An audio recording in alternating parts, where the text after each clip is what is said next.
Grammarly does more than catch errors. With Grammarly, you can find really good,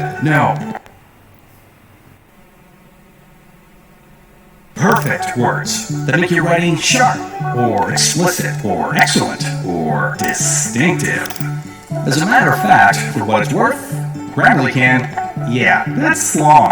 We can get rid of that, and this, good. Now let's consider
standardized token money. Gold and silver were the first universally accepted natural choices for money. Actually, they fit the bill so well that they were the primary form of money for centuries across the globe and have been instilled in human culture. I bet when I say gold, you instinctively think of value or wealth. After this came paper money, a more user-friendly way to carry and move around value compared to precious metals. China was the first to adopt it in the 7th century. However, the Western world didn't catch up on this monetary innovation until Marco Polo introduced it to Europe around the 13th century. Even then, the first European banknotes weren't issued until the 17th century. It took people several centuries to accept the new paradigm at the time and shift from gold and silver coins to banknotes backed by these same precious metals as the widely used form of money. This led to the birth of the gold standard. The banknotes themselves didn't hold any intrinsic value like gold or silver coins do. Instead, paper money was backed by precious metals like gold and silver stored in a treasury vault somewhere. Think Fort Knox. The banknotes represented the right to collect said precious metals from a bank. More convenient than taking a wheelbarrow of gold bullion to the post office to pay the mortgage. This was the case until 1944. At the end of World War II, yet another related system was introduced, the gold exchange standard, under the Bretton Woods Agreement. This meant that many countries fixed their national currency's exchange rates to the US dollar, which was in turn convertible to gold at a fixed rate. Not only that, but this convertibility was no longer available to individuals or companies, only to central banks. However, the Bretton Woods system ended in 1971 when the US dollar convertibility to gold was terminated. So long the gold standard and commodity-linked money. Paper money is no longer backed by gold or anything else tangible, but just faith. Welcome to the world of fiat currencies. So how does paper hold any value if it's not backed by anything? Well, that's where concepts like legal tender come in. The fiat system, which we still use today, trade settlement or commerce in a country or jurisdiction. Some fiat currencies like the US dollar and the euro are recognized internationally and used for global trade because they are backed by some of the most credible governments and largest economies in the world. To sum up, a fiat currency has value because a government uses its power to enforce this value, or because exchanging parties agree to its value. Some may even describe this as a collective illusion. It's not hard to see how problems could occur with this. Let's see some examples when the fiat currency system backfired under the control of irresponsible or corrupt governments prone to economic and political mismanagement. At the time of the independence of Zimbabwe from British colonial rule in 1980, the Zimbabwean dollar was worth about 1.25 US dollars. Soon after, inflation started creeping up and got completely out of control when President Robert Mugabe began confiscating land from the white farmer community in 1998, resulting in a near total collapse in food production and the decline of foreign investment. In order to help pay the government's expenditures, the Reserve Bank of Zimbabwe started printing more and more banknotes with higher and higher face values. As a result, the annual inflation rate rose from 32% in 1998 to 231 million % in July of 2008, when official statistics stopped being reported. After that, it was estimated by international economists that the hyperinflation peaked at a staggering annual rate of 89.7 sextillion % in mid-November 2008. The monthly peak rate was 79.6 billion %, which is equivalent to a 98% daily rate. In other words, prices were pretty much doubling every day. In 2009, the Zimbabwean dollar was completely abandoned in favor of using only foreign currencies. Once one of the richest countries in Africa, Zimbabwe descended into economic chaos, largely blamed on its government's policies. This is an extreme example of how the trust in a fiat currency can be lost, leading to economic turmoil. In Zimbabwe, the collective illusion quickly turned into a collective disbelief. This is not an isolated example of a currency crisis, though. There are many countries around the world where local currencies hold hardly any value, and people prefer keeping their savings in the so-called hard foreign currencies or other alternatives like gold, and most recently, Bitcoin. Currently, Venezuela is undergoing a period of raging inflation of its own. In January 2018, inflation was 84% for the month, implying an annualized rate of 150,000%, meaning prices would double every 35 days. As I promised you, I'll be talking about some of the things that I myself as an entrepreneur do. And as you know, with E's and S's, and I've said all the time right now, more and more people are moving from E to S. But the question is, S stands for soul, what I call it psycho, or, you know, I mean, it's sacrifice because you got to work so hard. Now, the difference between an S and a B, which is what I'm going to be talking about, an S, if they stop working, their income stops also. You know, look at, you're a dentist, and you stop being a dentist, your income stops also. So you may be a smart dentist, but your income stops. And what Bs do is they build an asset that continues to grow. So the Rich Dad's Business School for Entrepreneurs are for people who are B's and I's. E's and S's you can go to school for and get that information. So speaking on the B part here, I talked about the last message I sent out is everybody has a great product or a service. You know, I'm a dentist as a profession. So P stands for product or profession or service, things like this. L is the legal side of it. And at Rich Dad, I'll be talking about how we expanded our business, not this. The legal system is called licensing. So that companies throughout the world buy the right to produce Rich Dad books and games, and they send me a check once a quarter. That's why I'm a B. I don't have to work, and the money keeps coming in. Also, I talked about systems and how Rich Dad, our system of marketing before was generally went through bookstores, but now we're creating a franchise system. And one of the instructors will be Kelly Ritchie, one of my best friends, but also the smartest guy in franchising. And he'll be talking about how B's expand their business through franchising. Now this is the catch. Whether you're an S or a B, to be a franchisee, you have to have a very tight BI triangle. You should have one anyway, regardless if you're franchised, because franchising can get you in trouble if you don't really have it really tight, all of this stuff here. And the next thing is communication. And I talked about how we expand via television. I have books, and I'm on a television show. I'm always interviewed and things like this. So that's a very important way of keeping my brand out there. So a big part of what makes a company successful is whether or not they have a brand, B-R-A-N-D, almost misspelled it. Okay. And brand, people think, well, it's the communication, you know? But a brand is more than that. The reason Rich Dad is so valuable right now is because it is an internationally known brand the same way as Trump is known as a brand. And the real question on a brand is not just communication. See, a brand makes it easier to sell. When somebody says Rich Dad, they go, oh, I think I heard of that, or I know what the guy stands for and all this. So what a brand really is the entire BI triangle. If you're going to create a brand, especially in a world that's overcrowded with advertising, communication, the webs, iPods, print, blogs, I mean, there's so much competition now for a person's time, it really is more important that you become a brand. So there's a shortcut communication.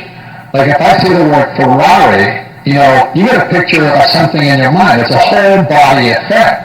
But if I said Hyundai or Kia, you know, car.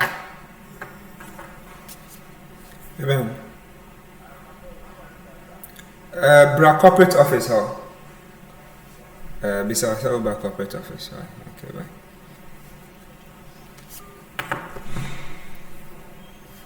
And that's why it's so important, is during the 3 days at the Entrepreneurial Business School, I'll be talking about how all of this communicates out through communication as a brand.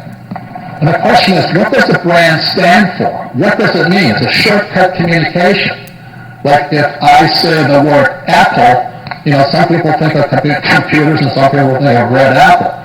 But for the guys like me who I'm an Apple fanatic, you know, the brand means a lot to me. I love Steve Jobs. He's one of the best entrepreneurs in the world right now. And if I say the word Marine Corps is a brand. It communicates everything, the mission.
Alright, so we're going to start the class. I expect all of you to be seated and get ready. I'm trying to create another scene so that I can share some things with you. But it looks like my scenes are not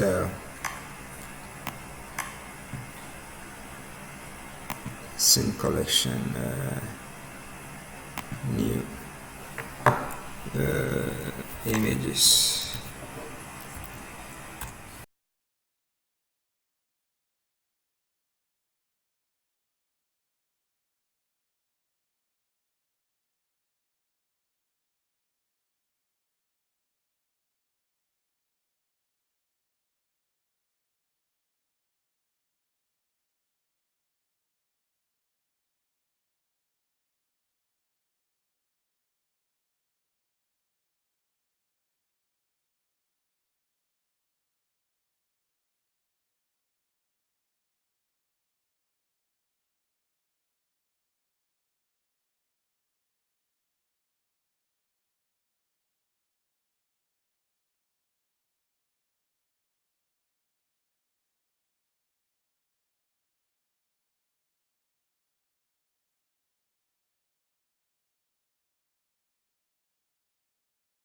Some things with you, but it looks like my scenes are not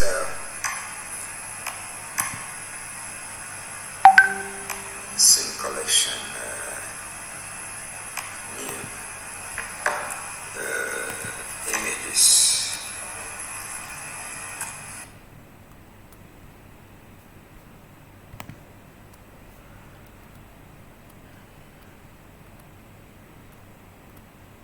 Hello? Okay. So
Now you can hear me, right?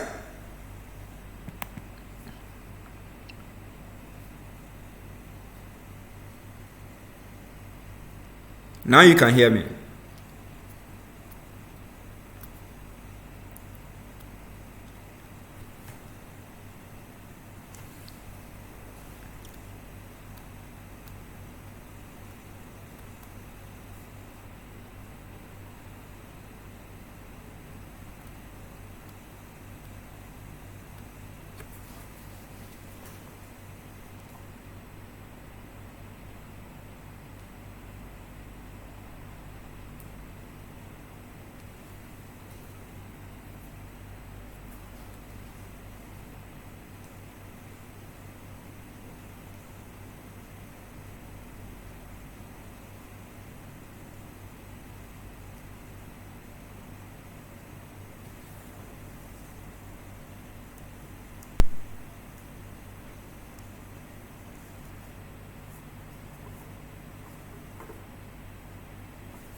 Okay.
Okay. What I'm going to do is that I'm going to put this image on our WhatsApp platform so that you can download it. Because I realize that when I go on to the other scene, you can't hear me. So I'm going to send you this file for you to have an idea of what I'm talking about whilst I talk about it. Are we clear on that? If you are clear on this particular time frame, hearing me talk about this switching of the scenes, give me yes sir or a note or an emoji that you know you are with me on the same page. My challenge is that before I started the video, I created some form of a delay so that I can correct some of the things. Someone has left. Instead of 10, I'm seeing 9. Who left? The person should quickly come back and then let's proceed from there. Let's see how it pans out.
So what I'm doing is that I'm sending the image to your WhatsApp platform for you to see.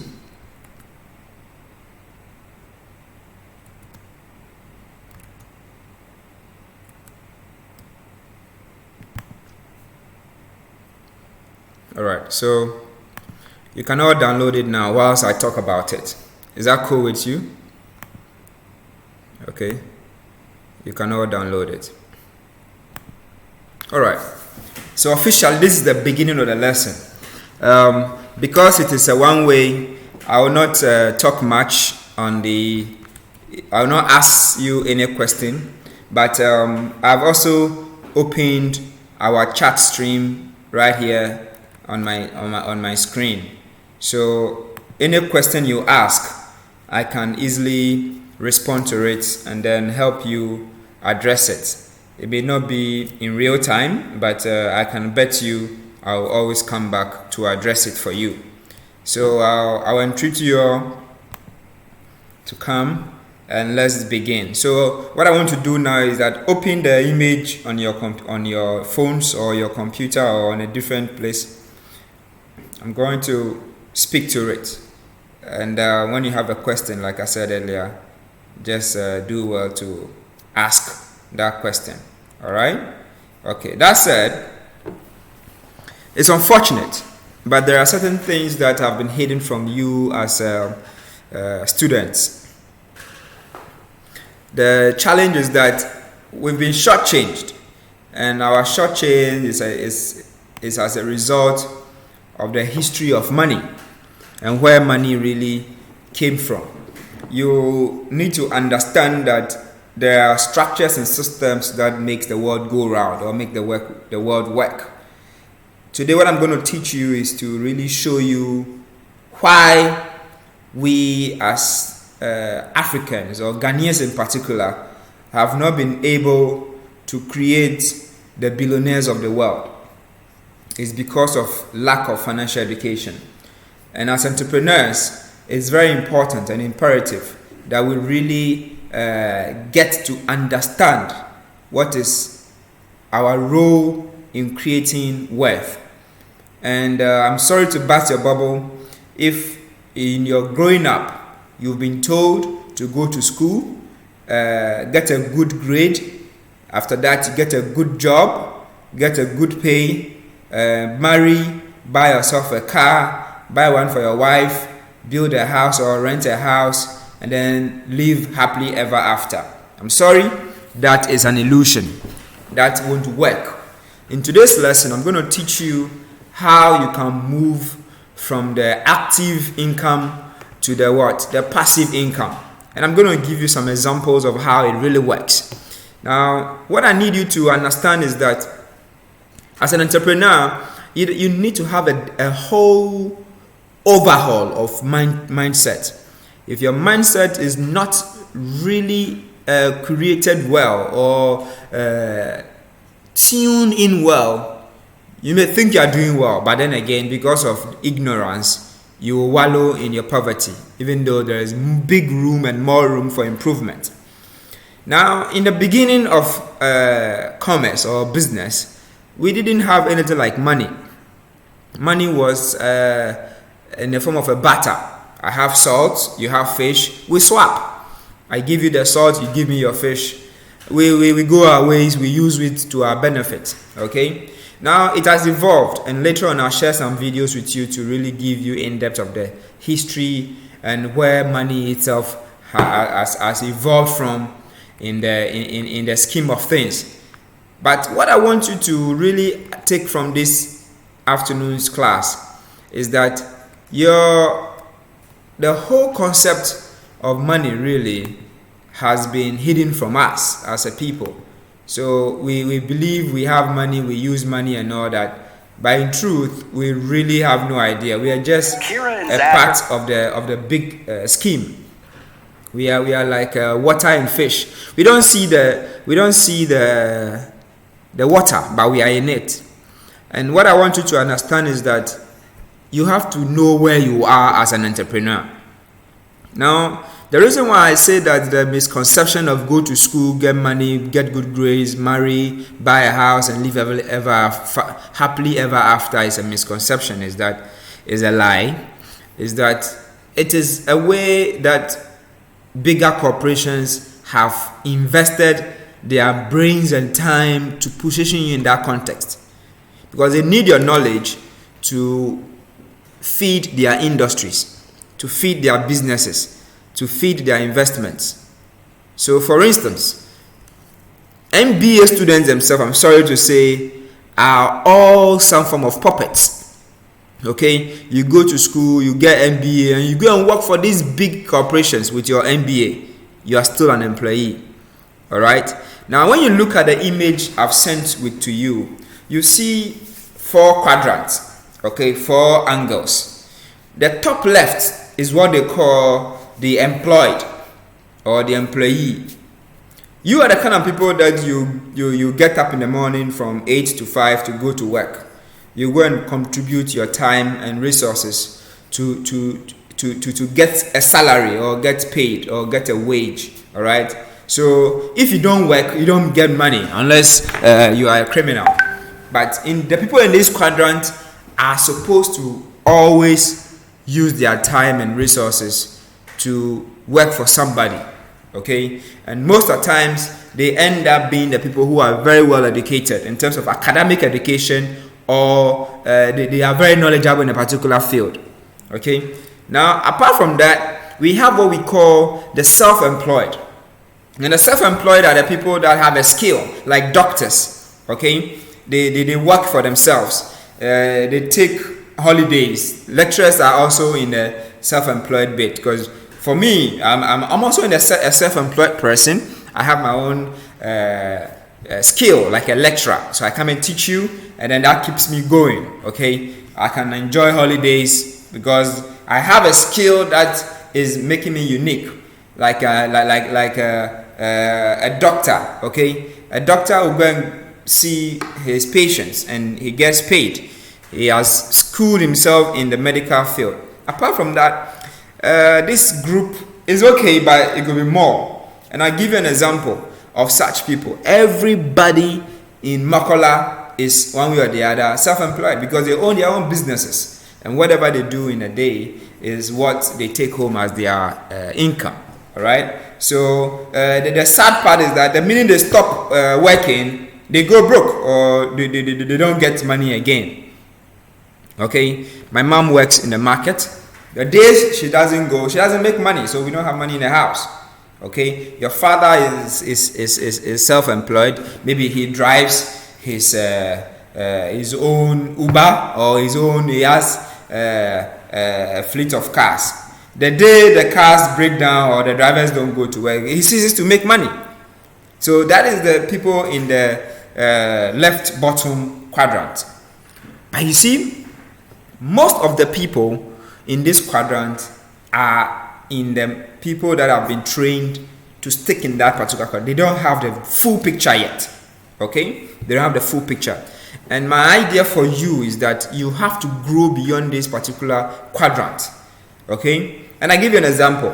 When you go to the top right quadrant, you have the people who own big businesses. Okay, these people have people working hard for them. They employ the MBA students. They employ you to come and take their products and go and distribute. They give you a wholesale price, and then you go out there to sell in a retailing business to make commissions off it. They own the big businesses, and there are millions of them. Okay, so for instance, a typical example is like KFC.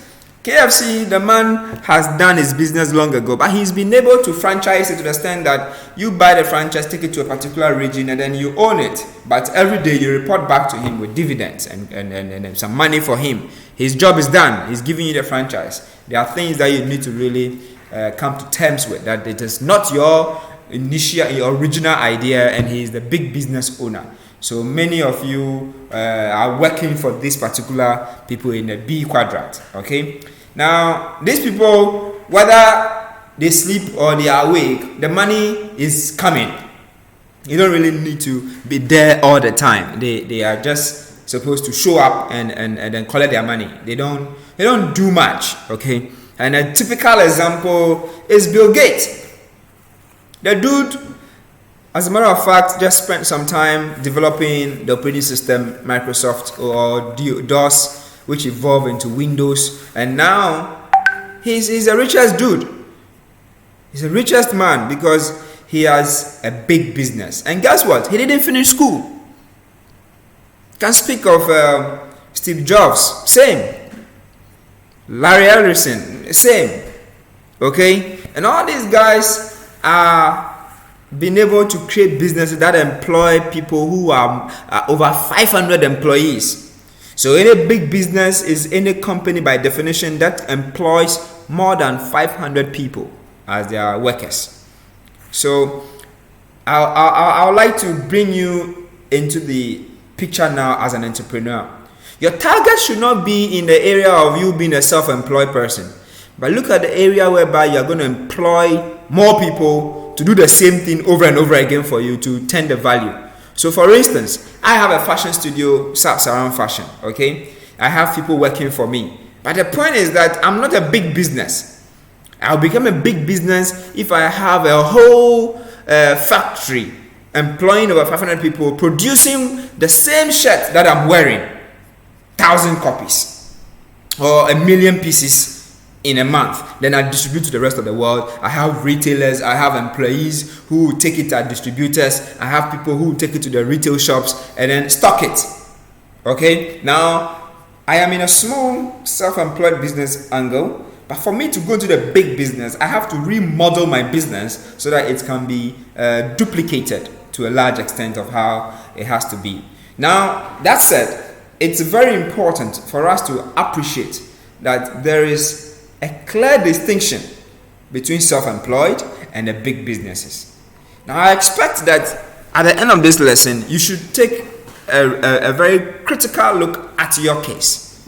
Okay, I want you to narrow this down. Now, listen, you can be comfortable in the self-employed quadrant, but as an African, I'm challenging each and every one of you that you can move into the big business quadrant. And in here, it takes a change of mindset and a change of the way you think. Like I told you in the first day of our lesson, for you to be successful in this generation, you have to learn to unlearn the things that are not helping you, that are outmoded.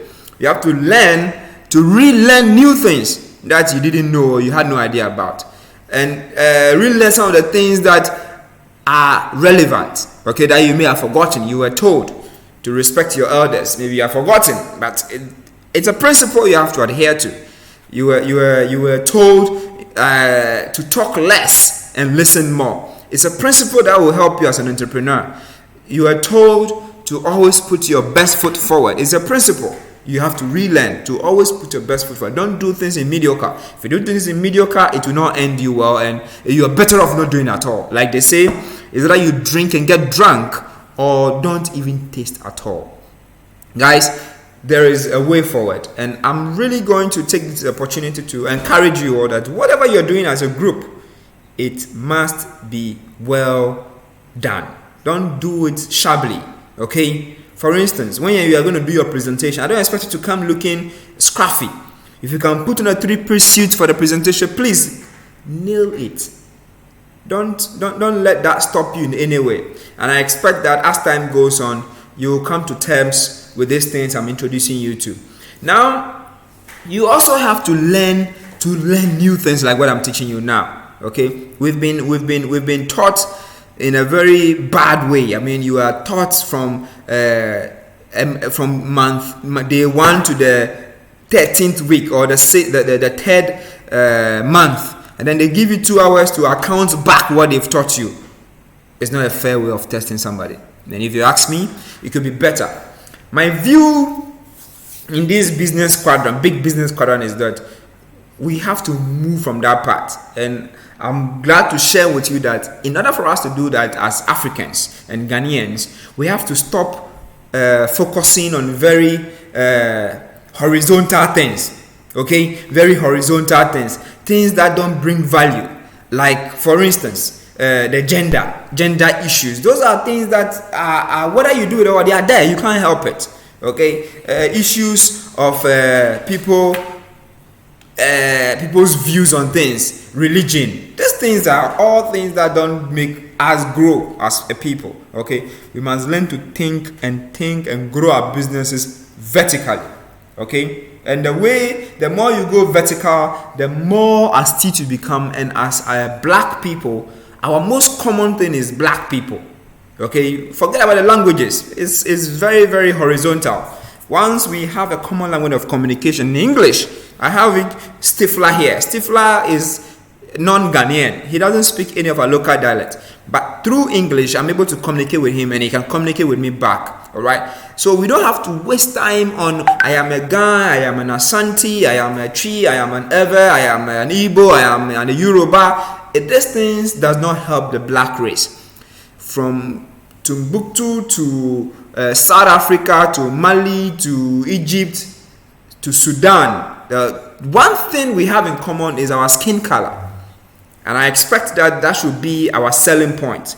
That should be where we should galvanize our support together as a people.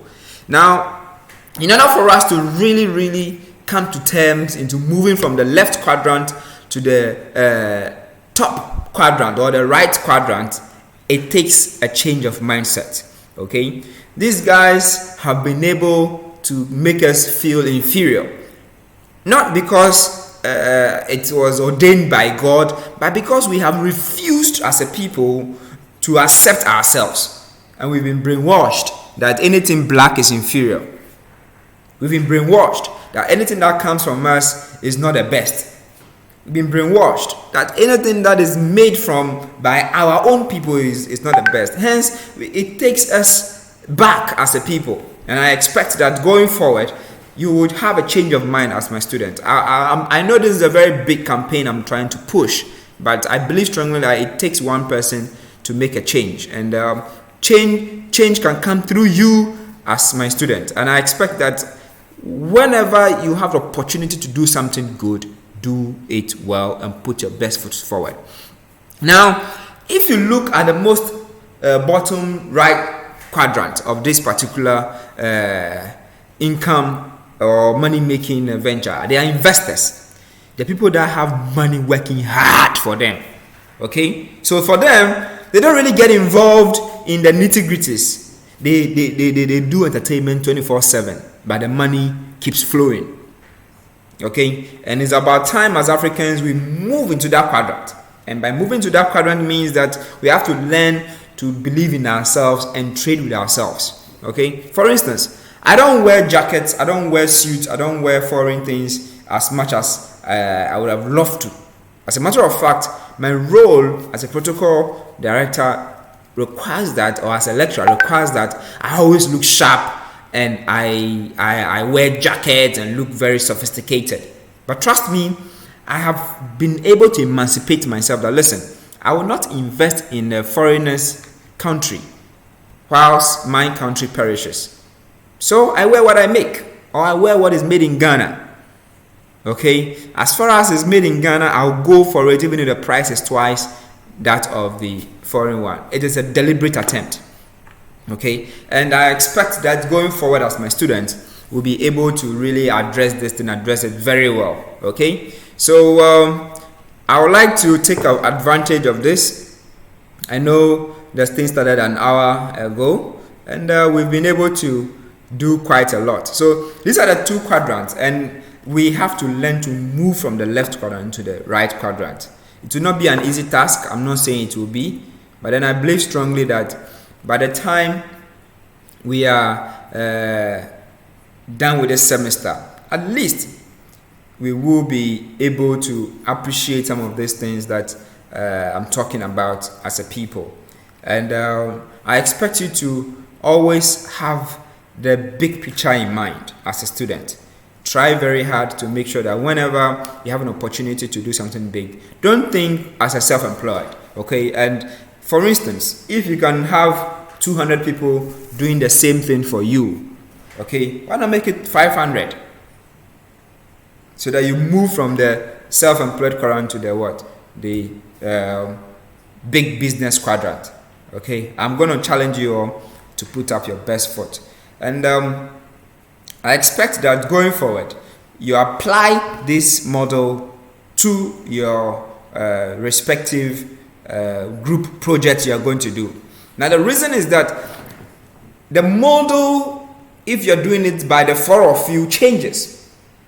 Okay, so in your business plans you're going to design or develop for your businesses, it should have a termly plan. For instance, I'm expecting year 1 plan, second anniversary plan, your 5th year plan, your 10th year plan, so that as you progress, there will be a growth and a deliberate attempt to move from the self-employed quadrant into the big business quadrant. And how do you do that? Through franchising.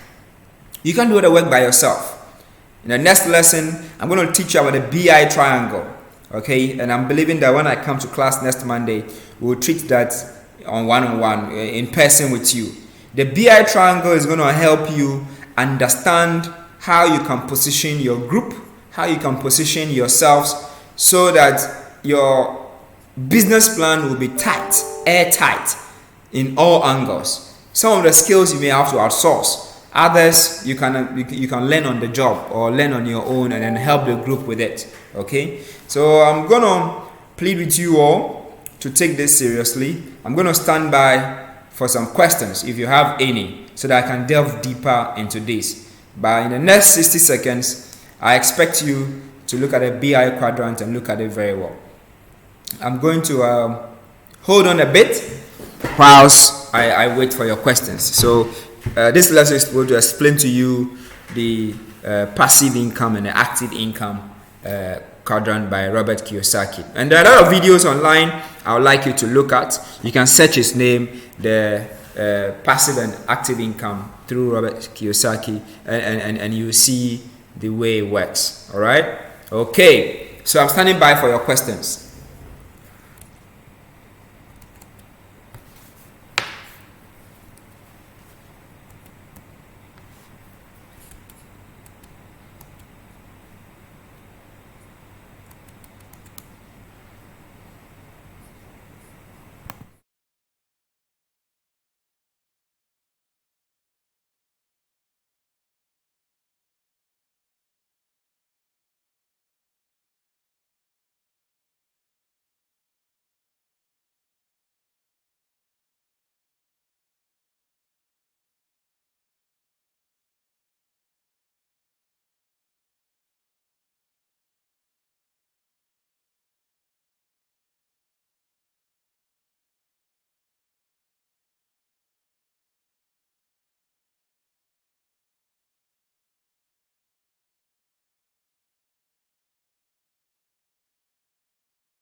Okay, I'm back again, and I'm not seeing any questions. I want to assume you guys are saturated, and it's quite self-explanatory what I've shared with you.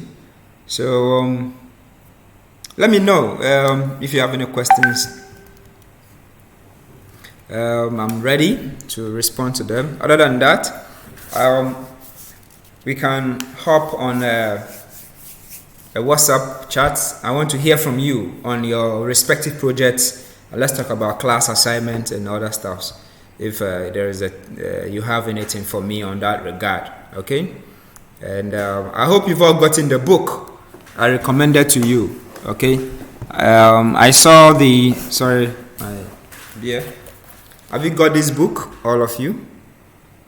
Think like an entrepreneur, act like a CEO.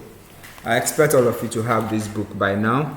And the way of the wolf, okay? You will need that skill when we are doing our coconut business, okay? And the coconut business, I want us to do it during the week celebration of the school. I had some very unfriendly feedback from one of the staff members, and I could see some form of exuberance because their ways are not my ways, and but I have the support of the dean, so I think I can use the support of the dean to really balance and hash out some of these things. I expected us to do more outing, but from the look of things, the school is not very keen on such things. So I'm putting together one outside trip. I've asked for a letter from the school to the group that we are going to visit, and then if they oblige, fine. Other than that, we'll find another way of getting this done anyway, because I'm very passionate about this, and I want you guys to be a class of a difference. I'd like to end here, and look forward to seeing you guys, God willing, on Monday. Monday's date will be, if I'm not exaggerating, on the 30th. So see you guys next week, Monday, on the 30th. And I love you all, and stay blessed.